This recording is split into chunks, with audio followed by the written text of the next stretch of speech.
Come, Holy Spirit, fill the hearts of your faithful and kindle in them the fire of your love. Abbé Jean-Raphaël, une question que peut avoir tout missionnaire ou une attitude que peut avoir tout missionnaire, c'est qu'à un moment donné, on peut se sentir bloqué. Alors, quels sont les blocages du missionnaire? Pourquoi et comment les débloquer? Les blocages, c'est de ne pas avoir envie d'y aller, de sentir la boule au ventre. Moi, je fais de la mission depuis que je suis séminariste et à chaque fois, j'ai une boule au ventre. À chaque fois, la tentation du démon, allez, trouve une autre activité, fais autre chose pour pas y aller. Toujours, toujours, toujours. C'est normal parce que la mission, c'est pas naturel. Et oui, c'est surnaturel. Ça vient de cet amour de Dieu qui est mis en nous et dont on veut témoigner. Après, il faut se dire que, eh bien, si on va se prendre des vents, eh bien, on s'en prend à chaque fois. Il y a des personnes qui ne vont pas répondre, qui ne vont pas vouloir, c'est normal, elles ont le droit. Quand une personne nous envoie balader, eh bien, on se dit intérieurement, normal, elle a le droit de ne pas écouter mon message, c'est la liberté de Dieu, de l'homme. Dieu a laissé l'homme libre, eh bien, on laisse aussi les hommes libres.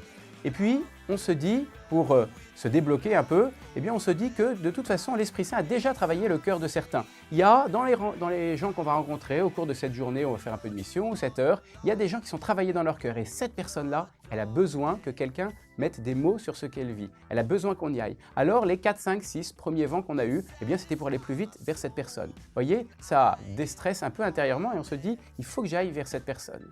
Et puis, enfin, il faut se dire que s'il y a parfois où c'est un peu plus difficile, et il y a des journées, des après-midi, on se dit, c'était un peu que des vents, eh bien, c'est offert intérieurement, on l'offre, Seigneur, c'est pour toi, et c'est pour que d'autres personnes puissent être touchées, pour que d'autres missionnaires puissent avoir une parole qui porte du fruit.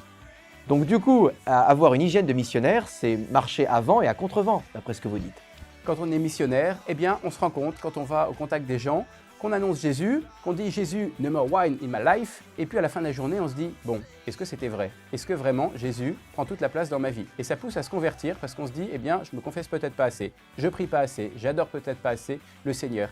Donc la première hygiène de vie, c'est de se mettre au diapason de ce qu'on annonce. Et puis ensuite, on se rend compte aussi que quand on va annoncer Jésus aux autres, eh bien, il y a des questions qui nous sont posées, on ne sait pas forcément répondre. Donc, on se rend compte qu'on n'est pas assez formé. Et oui, les chrétiens, on n'est pas assez formés, on ne prend pas assez ça au sérieux. Donc, une bonne hygiène de vie, c'est aussi, grâce à la mission, eh bien, de désirer davantage se former. Donc, vous voyez, la mission et le fait d'aller au contact, de ne pas attendre d'être saint et de ne pas attendre d'être parfaitement formé pour y aller, ça nous pousse après à être plus saint et à se former davantage. Donc, c'est une vraie source de sainteté.